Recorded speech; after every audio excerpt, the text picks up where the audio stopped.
आज भी याद है, स्कूल में कोई दिन ऐसा नहीं जाता होगा जब मेरी नज़र इस महल से न टकराती हो और ये ख्याल ना आता हो कि इसमें कौन रहते हैं। दोस्तों से पूछता, बुजुर्गों को परेशान करता और सबका यही जवाब मिलता, भूत रहते हैं वहाँ।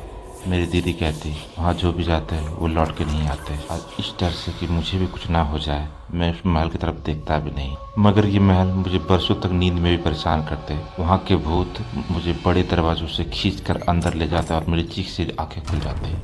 आज मैं सोचता हूँ कहाँ से आई ये कहानियाँ लोगों की जुबान पे। बस हर कोई इसे जानता है, राजमहल जहाँ राजा रानी रहते। किसी के लिए पहाड़ कोठी, किसी के लिए हिल व्यू, पर सच्चाई से सब परे। चलिए आज मिलकर जानते हैं इसकी सच्चाई और इसके भूतिया होने का सच।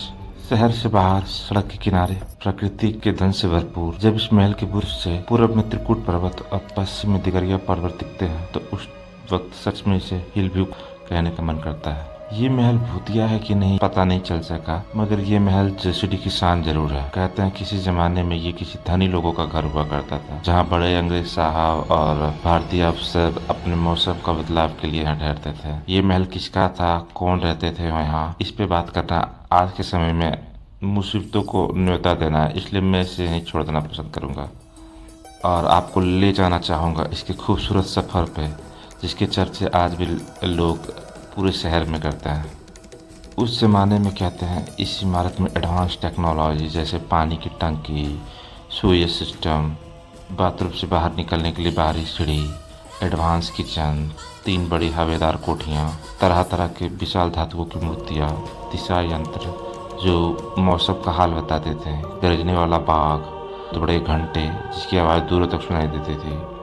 इसकी छत के दीवार पे बड़ी सी लोहे की घड़ी जिस पे समय दूर से ही देखे जा सकते थे। फव्वारे जो मुख्य द्वार से लेकर महल के अंदर तक जाते।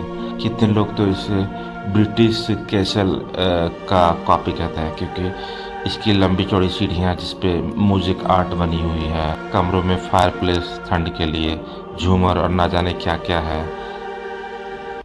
इसकी व्यवस्था पे कितनी बात की जाए कम लगती है। महाराजा पलंग, हमाम नहाने के लिए, दीवारों पे मेजोली का टाइल्स, विक्टोरियन एरा के तरह तरह की कलाकृतियाँ जो आज के समय बिल्कुल दुर्लभ है।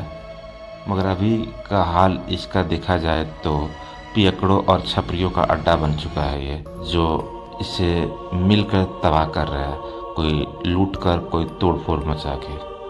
और जो बचा कुचा कसर था वो यहाँ के दरबार ने पूरी की है, यहाँ की चीज़ों को बेचकर और चोरी करवा कर। पहले तो लोग यहाँ जाते थे यहाँ की खूबसूरत अनोखे अजूबों को देखने के लिए, पर अब सिर्फ इसकी कहानियाँ बताते हैं। 30 साल से बंद और विवाद ने इस महल को निकलना शुरू कर दिया है और आने वाली नस्लों के लिए सिर्फ कहानी रह जाएगी, क्योंकि अब ये खंडर बन रहा है।